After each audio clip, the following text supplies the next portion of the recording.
So, Assalamu alaikum, dear students. जो आज हम स्टार्ट करने जा रहे हैं that's about the types of neurons. You know that in earlier जो मेरा अर्लियर जो टॉपिक था दैट वाज अर्लियर जो मेरा टॉपिक था that was on the parts of the neuron. We were discussing the parts of the neuron where we discussed the cell body, axon, and the terminals of axon, that's synapse. Terminus of axon, and related to that of the was the synapse. तो मैंने कहा actually जो neurons होते हैं कि they are in contact with each other, they are in connection with each other, and every dendrite of every neuron is in contact with the terminal of axon. It forms a structure over there, and the structure is to be called as presynaptic knob. And the presynaptic knob of one neuron, it was just as the presynaptic knob of one neuron is in contact with the postsynaptic depression of another neuron. So this gap, that was the gap or a junction where the two neurons were in contact with each other, it was to be called as synapse. तो ये मैं already जो पहला जो इससे पहला जो मेरा मतलब लेक्चर था, जो वीडियो मैंने अपलोड किया, उसमें मैंने ये बताया what synapse is all about. That's the junction between the two neurons, and this junction just is meant for the transmission of impulse, transmission of self-propagative electrochemical signal. This is the way, this is the area where the neuroimpulse gets transmitted from one neuron to next neuron. So it was all about the synapse and the transmission of neuroimpulse. You know that today we'll study the different types of neurons. तो neurons already बता चुका हूँ, आज हम पढ़ेंगे different types of neurons. तो जैसे हमने कहा कि जो synapse होती है, it acts as a, you know that it acts as a one way valve to conduct the neuroimpulse in one direction. It's not the byway, it in the one direction. So we just call that so this is so because we just call this a chemical substance that's we call the neurotransmitters that is it just been you know that secreted by that of the synaptic vesicles, and these synaptic vesicles just transmit these neurotransmitters into the synaptic cleft, and finally they are received by the chemoreceptors, which are again to be transmitted, again to be converted into that of the electrochemical signal, where again it's being transmitted and being transmitted and transported or transmitted to the different to the different neurons, so that a message or that impulse is to be carried out. Now we'll study today the types of neurons. तो types of neurons में हम आज पढ़ेंगे different types of neuron. जैसे हमारे पास रहते हैं sensory neurons, हमारे पास रहते हैं मोटर न्यूरॉन्स, हमारे पास रहते हैं जो रिलेइंग न्यूरॉन्स होते हैं हमारी बॉडी में, हम अपनी बॉडी में देखते हैं. So these types of neuron. जैसे बात करते हैं सेंसरी न्यूरॉन्स की, the sensory neurons, they are also, we just call them, they are also to be called as receptors, और इन्हें receptor भी बोल सकते हो आप, receptor भी कह सकते हो. And there is a motor neurons. The motor neurons are also to be called as effector. Okay, and there is third one neuron that's to be called as a relaying neuron, that's also to be called as a connector. So we will discuss first what do you mean by sensory neurons. So we know that what's a sensory neuron. These neurons often occur in sense organs like an eye, in the skin, in the nose. Okay, they are to be called as a sense organ. So these type of neurons, which are also to be called as receptors, they are also to be called as receptors. They occur in the sense organs, like you'll just find their presence in eye, you'll find their presence in the nose, you'll find their presence in the skin, which are to be called as sense organs, sensory organs, sense organs. And what they receive stimuli by their dendrites, and these transmit neuroimpulse to the central nervous system. It's central nervous system. Okay, देखिए central nervous system में होता है, it includes the brain. The central nervous system includes the brain and spinal cord. It includes brain and spinal cord. तो what is the function of sensory neurons. मैंने कहा ये हमारे sense organs में होते हैं, तो इनका क्या काम होता है. They receive the impulses they receive the impulses from the environment, or they receive the impulses from the various types of various types. They receive the environment, they receive the impulses, okay, receive the stimulus by the dendrites, and these are the neurons that transmit impulses towards the central nervous system. तो ये receive करते हैं impulses को और इस impulse को transmit करते हैं to the central nervous system. वो सेंट्रल नर्वस सिस्टम कौन सा होता है? वो central nervous system that is the brain and spinal cord. This is the brain and spinal cord. So this is the neurons that transmit the neuro impulses, okay, that transmit the neuro impulses from the various types of the, we just call the, from the various types of the they receive the stimulus, okay, they receive the stimulus from the sense organs. ये sense organ है, जैसे हमारे पास कोई, हमारे पास nose है, हमारे पास आई है, या हमारे पास स्किन है, तो ये स्किन से मैसेजेस ले जाती हैं, सेंस ये सिग्नल्स ट्रांसमिट करती है, रिसीव स्टिमुलेट करती है, और उस स्टिमुलेट को ट्रांसमिट करती है either towards the brain or towards the spinal cord. So these are to be called as sensory neurons. So what are actually sensory neurons? आप शॉर्ट डेफिनेशन अगर लिखनी हो, आप ये भी लिख सकते हो कि ये भी लिख सकते हो कि they are the neurons that transmit the neuro impulse. Okay, they are the neurons that transmit the neuro impulse towards the central nervous system. That is, they transmit the neuro impulses from the sense organs, from the brain, sorry, from the nose, from the eye, from the skin, okay, from the skin, from the tongue, even from tongue, from skin, from nose, from ears, which are to be called as sense organs. So they transmit the neuro impulse from the sense organs, from sense organs. So like as मैंने भी कहा, nose, eye, skin, from sense organs toward the central nervous system. They either transmit the neuro impulse to that of the brain, or they transmit the neuro impulse towards that of the spinal cord. So we just call as sensory neurons. So another type of neuron that's to be called as neuron that are to be called as motor neurons. So motor neurons are also to be called as effectors. So what are motor neurons?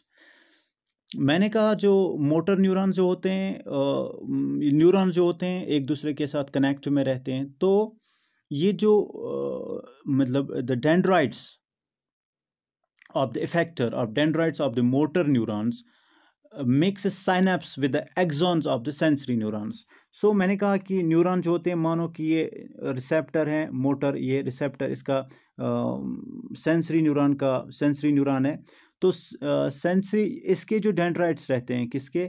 Motor neurons के जो dendrites रहते हैं, ये motor neurons के dendrites हैं. Motor neurons के dendrites जो होते हैं वो रिमेन हो जाते हैं, वो कनेक्ट रहते हैं किसके साथ?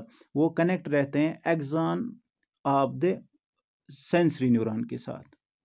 Okay, so we just call the dendrites of these neurons synapse. I mean, say that they form the junctions, or they form the junctions, or they remain in contact with the axons, with the axon of, or with the axons of the sensory neurons. तो आप ये समझेगा कि sensory neurons और motor neurons जो होते हैं वो connect रहते हैं एक दूसरे का के साथ, ऐसे जैसे trans neuro impulse. This is the neuro impulse that is to be transmitted either towards the brain or towards the spinal cord. Once the message is being processed, एक बार मैसेज ब्रेन तक पहुंच गई, या यही मैसेज आपके spinal cord तक पहुंच गई, तो स्पाइनल कॉर्ड एक प्रॉपर एम्पलीफाई कर, एक प्रॉपर स्टडी करने के बाद, एक प्रॉपर मतलब प्रॉपर मैसेज को रिसीव करने के बाद, एक प्रॉपर मैसेज, एक प्रॉपर यू नो दैट एक प्रॉपर डिसीजन लिया जाता है, और उस डिसीजन को in the form of neuro impulse transmit किया जाता है back to the, not to the sense organ, but back to the effector. तो वो न्यूरॉन जो मैसेज ले जाती है ना ब्रेन से या स्पाइनल कॉर्ड से इफेक्टर तक पहुंचाती है, तो उस न्यूरॉन्स को या उन न्यूरॉन्स को या हम कहते हैं कि उन न्यूरॉन्स को कहते हैं, they are to be called as motor neurons. तो हमारे पास यहाँ पे दो डिफरेंस आ गई. So what are sensory neurons? Simply वो न्यूरॉन्स जो मैसेज ले जाते हैं from the sense organs towards the brain और स्पाइनल कॉर्ड, और जब स्पाइनल कॉर्ड या ब्रेन मैसेज स्टडी करेगी, उसके बाद प्रॉपर एक प्रॉपर इंफॉर्मेशन के द्वारा, एक स्ट्रेटजी के द्वारा एक रिप्लाई दिया जाएगा उस मैसेज का। तो वो जो वापस आएगी message, that's not to be carried by the sensory organ, but they are the message is will be carried by another type of neuron. The neuron is to be called as motor neuron. Okay, they are to be called as motor neuron. तो हम ये कहेंगे ये ले जाते हैं central nervous system तक, और ये सेंट्रल नर्वस सिस्टम से ही मैसेज को ले जाते हैं कहाँ तक, टुवर्ड्स द इफेक्टर्स। इफेक्टर कौन हो गया? इफेक्टर हो गया आइदर इफेक्टर। सो मैसेज ले जाना, ये हो गई मैसेज सेंस ऑर्गन से सेंट्रल नर्वस सिस्टम ब्रेन तक या स्पाइनल कॉर्ड तक, और वापस जो आएगी मैसेज वो आएगी इफेक्टर तक। तो ये इफेक्टर कौन हो सकते हैं? हमारे जो इफेक्टर है, it can be a gland और it can be a muscle. Simple सी एग्जांपल मैं यहाँ पे समझा देता हूँ, इफेक्टर की एग्जांपल। सपोज अगर हमारे बॉडी में ग्लूकोज, या मैं सिंपल दूसरी एग्जांपल बोलता हूँ, सपोज कभी हम ऐसे हो जाते हैं कहीं पे हम किसी हॉट ऑब्जेक्ट को हमारा हाथ लग जाता है, तो आप जैसे आपके हॉट ऑब्जेक्ट को हाथ छू लिया, तो वो हीट आपके बॉडी के लिए स्टिमुलस है। तो आपको जो ये थर्मो रिसेप्टर्स हैं, वो उस मैसेज को परसीव करते हैं, और मैसेज को रिसीव करने के बाद उसको ट्रांसमिट करते हैं सेंसरी न्यूरॉन्स आपके ब्रेन तक या आपके स्पाइनल कॉर्ड तक। तो स्पाइनल कॉर्ड से मैसेज वापस आ जाती हैं स्ट्रेटजिक प्रॉपर दौरा के बाद, एक मैसेज, एक इंफॉर्मेशन वापस आ जाती है, वो लाते हैं सेंसरी न्यूरॉन्स। और वो मैसेज आपके रिसेप्टर्स तक नहीं आते, आपके इफेक्टर्स तक आती है। तो इफेक्टर्स उस टाइम आपके मसल्स होते हैं। So they will make your muscles to contract, the contraction of muscles take place so that you can pull your hand। आप हाथ वहां से उठाओगे, आप उस हॉट ऑब्जेक्ट से बहुत फास्ट में, in jiffy in less time, without any injury आप हाथ उठाते हो जल्दी से। या कहीं पे आपका किसी कोई चीज़ प्रिक हो जाती है, आप विद इन जफी आप वहाँ से पैर हटा देते हो। वाई? बिकॉज आपका प्रिक का लग जाना दैट इज स्टिमुलस, और मैसेज ले जाना, फिर इन जफी आप वहाँ से रिमूव करते हो अपने पैर। सो वहाँ से जो मैसेज वापस आती है वो आपके इफेक्टर्स तक आते हैं, नहीं कि रिसेप्टर्स तक आती है। इफेक्टर्स मीन्स तक मसल्स तक आ जाती है। So muscles contract, with the contraction of muscles they make you to pull, they make you to pull, they make your muscles to contract, and because of the contraction of muscles आप वहाँ से पैर हटा देते हो, आप वहाँ से हाथ हटा देते हो। तो एक दूसरा मैंने कहा ग्लैंड कैन बी इफेक्टर। जैसे ग्लैंड कैन बी इफेक्टर, मैं आपको दूसरी बात समझाता हूँ कि अगर हम सुबह खाना खाते हैं, तो सुबह खाना खाने से हमारे ब्लड ग्लूकोज लेवल इंक्रीज हो जाता है, ब्लड ग्लूकोज लेवल इंक्रीज हो जाता है। तो जैसे हमारी ब्लड ग्लूकोज लेवल इंक्रीज हो गई, increase in increase the concentration of blood glucose in our body is simply a stimulus. So this stimulus can activate the gland that is called the pancreas, and that pancreas can stimulate, वो pancreas stimulate करेगा हमारे gland को। The name of the gland is pancreas, and that stimulation can activate the pancreas to just to secrete the hormone, and the hormone is called insulin. And this insulin will be, it will be released out in the body, in the blood, and this insulin can convert this glucose into glycogen and makes, और उसको store कर देगा कहाँ, muscle cells में। तो ये भी एक टाइप ऑफ स्टिमुलस है, और प्रॉपर रेस्पॉन्स है कि उसको स्टोर किया जाता है, उस ग्लूकोज को कन्वर्ट किया जाता है ग्लाइकोजन में। ठीक है, तो मैंने कहा इफेक्टर आपका ग्लैंड भी हो सकता है, इफेक्टर आपका मसल्स भी हो सकता है। तो तीसरा टाइप ऑफ न्यूरॉन जो है, थर्ड टाइप ऑफ न्यूरॉन जो हम डिस्कस करेंगे, दैट्स कॉल्ड रिलेइंग न्यूरॉन। तो रिलेइंग न्यूरॉन्स क्या होते हैं? जैसे मैंने कहा रिलेइंग न्यूरॉन जो होते हैं, actually they are the neuron. जैसे मैं यहाँ पर अगर डेफिनेशन आपको देनी होगी, लिखनी होगी मोटर न्यूरॉन्स की, the dendrites of this neurons of synapse with the axon of sensory neuron, जो भी मैं बता रहा था, in the central nervous system. They transmit impulse from the nervous system, that's from the brain and spinal cord, towards the effector, जो मैं अभी बता रहा था, towards the effector. That effector can be a muscle or it can be a gland. Now third type of neuron we will discuss, that's to be called as relaying neuron. देखिए relaying neurons कौन से neurons होते हैं? Relaying neurons भी होते हैं किसमें? They also occur in the brain and spinal cord. ये भी आपको brain में मिलेंगे और spinal cord में मिलेंगे. So they are also present in the central nervous system. So you'll just find the central nervous system includes the brain and spinal cord. ठीक, तो इनका क्या काम होता है? दे सर्व एज अ लिंक. ये एक लिंक का काम करते हैं. जैसे आपका ये हो गया मतलब वी जस्ट कॉल दैट, ये आपका स्पाइनल कॉर्ड हो गया, और इस स्पाइनल कॉर्ड को ये सेंसरी न्यूरॉन है, और ये हो गया मोटर न्यूरॉन. और इस सेंसरी न्यूरॉन और मोटर न्यूरॉन को जो लिंक कनेक्ट करने वाला जो न्यूरॉन होता है, उस न्यूरॉन को हम कहते हैं that's called a relaying neuron. Okay, that's called relaying neuron. उस न्यूरॉन को हम रिलेइंग न्यूरॉन कहते हैं. तो relaying neuron act as a connector, और हम इसे कनेक्टर भी कहते हैं. रिलेइंग न्यूरॉन या कनेक्टर भी आप इसे कहो, तो it acts as a connector. So present in the central nervous system, acts as a connector. So what's the function? So it serves as a link between the sensory and the motor neurons for the distant transmission of the neuroimpulse. तो ये neuro impulse को distance बहुत दूर तक ले जाना, I mean say that body के बहुत सारे हिस्से तक ले जाना. तो इनका काम होता है कि लिंक्स क्रिएट कर देता है, और लिंक्स की वजह से मैसेज जो होती है आपके डिस्टेंट पार्ट्स तक पहुंचती है. ठीक, तो इन काम होता है रिलेइंग न्यूरॉन का. अब यहाँ पे दो चीज़ें जो मतलब आपको समझनी है, that is about the receptor and then effector. देखिए मैं अभी भी कह रहा था कि रिसेप्टर और effector, receptor and effector. A receptor is a nerve cell or a group of nerve cells which is sensitive to a specific stimulus or a specific change in environment. तो ये एक रिसेप्टर एक नरो या बहुत सारे neurons हो सकते हैं, और इनका क्या काम होता है? ये रिसीव करते हैं इम्पल्स को, ये रिसीव करते हैं स्टिमुलस को, या ये रिसीव करते हैं मतलब ये they just specific they receive the stimulus, और they receive the stimulus that what is the change that's occurring in the environment. कोई भी चेंज जो इन्वायरमेंट में हो जाती है तो वो इसके लिए स्टिमुलस ही है. तो आप ये समझिएगा कि जो रिसेप्टर्स होते हैं, they are actually the we just find them, they are the serve as a cells which are sensitive to the specific stimulus. I mean say that which are specific stimulus means that heat can be a stimulus, a cold can be a stimulus, a light can be a stimulus, a smell can be a stimulus.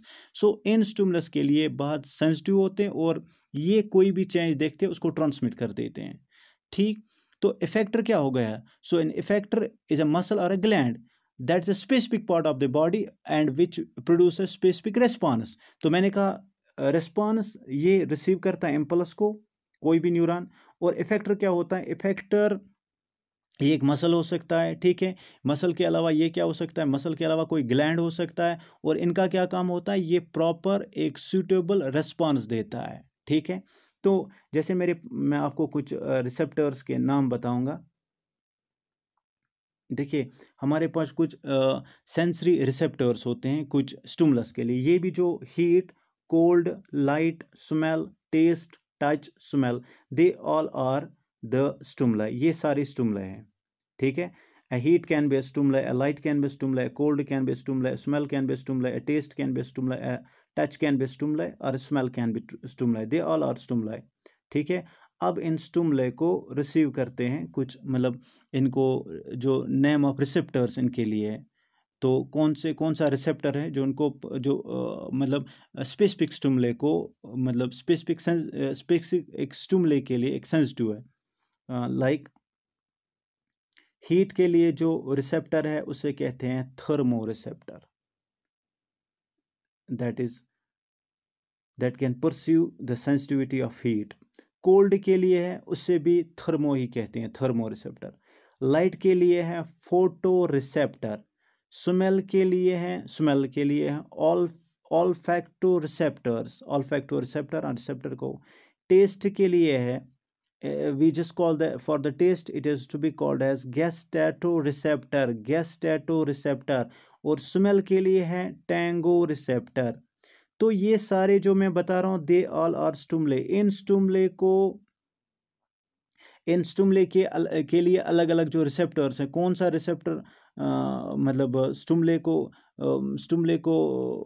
That which can which is sensitive, कौन सा stimuli या कौन सा कौन सा receptor है जो heat के लिए सेंसिटिव है, जो हीट को परसीव करेगा, कौन सा स्टिमुले है, कौन सा रिसेप्टर है जो कोल्ड के लिए या कोल्ड को परसीव करेगा। लाइक एज मैंने कहा, हीट को स्टिमुलेट करने, हीट के लिए जो रिसीव या name of the receptor that is sensitivity to heat, that can receive any change related to that of the heat or cold, that is to be called as thermoreceptor। इसी तरह दूसरा है cold के लिए भी थर्मोरिसेप्टर है, light के लिए मैंने अभी कहा फोटो रिसेप्टर है, स्मेल के लिए है ऑल्फैक्टो रिसेप्टर, टेस्ट के लिए है इट इज गोस्टैटो रिसेप्टर, टच के लिए है टैंगो रिसेप्टर, और स्मेल के लिए है फिर से जो मैंने लिखा, इट्स ऑल्फैक्टो रिसेप्टर। अब ये रिसेप्टर्स आपको कहाँ कहाँ में मिलेंगे?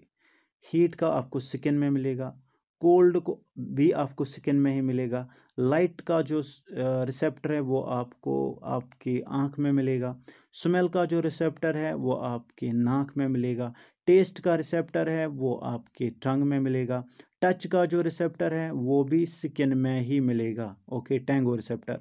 तो स्मेल के लिए जो भी मैंने कहा, स्मेल ऑलरेडी मैंने लिख लिया है, ये भी आपको स्मेल के लिए आप जो रिसेप्टर है दैट्स ऑल्फैक्टो रिसेप्टर, वो आपको नाक में ही मिलेगा। सो मैंने कहा they are the different types of, actually they are not sensory receptors, they are actually the stimulus. और इनके लिए जो रिसेप्टर्स हैं अलग अलग, जिनका मैंने नाम बताया है, थर्मो रिसेप्टर, फोनो रिसेप्टर, फोटो रिसेप्टर। लाइट के लिए फोटो रिसेप्टर, ओके, जैसे हीट के लिए थर्मो, कोल्ड के लिए भी थर्मल, लाइट के लिए फोटो रिसेप्टर, स्मेल के लिए है ऑल्फैक्टो रिसेप्टर, टेस्ट के लिए है गैस्टैटो रिसेप्टर, टच के लिए है टैंगो रिसेप्टर, और स्मेल के लिए भी जो मैंने बताया olfactory receptor. So these are the different types of receptors that are present in our body। so dear students, in the coming lecture, जो coming मेरा lecture होगा, उस coming lecture में हम important topic जो पढ़ेंगे, important जो हमारा है topic, that is the from the examination point of view, that's what is reflex action, what's reflex action, and what do you mean by reflex arc, and what do you mean by involuntary and voluntary action. So we'll discuss these related these in coming lectures. We'll discuss these topics. So in coming, our topic will be that's on the reflex action. Okay, thank you.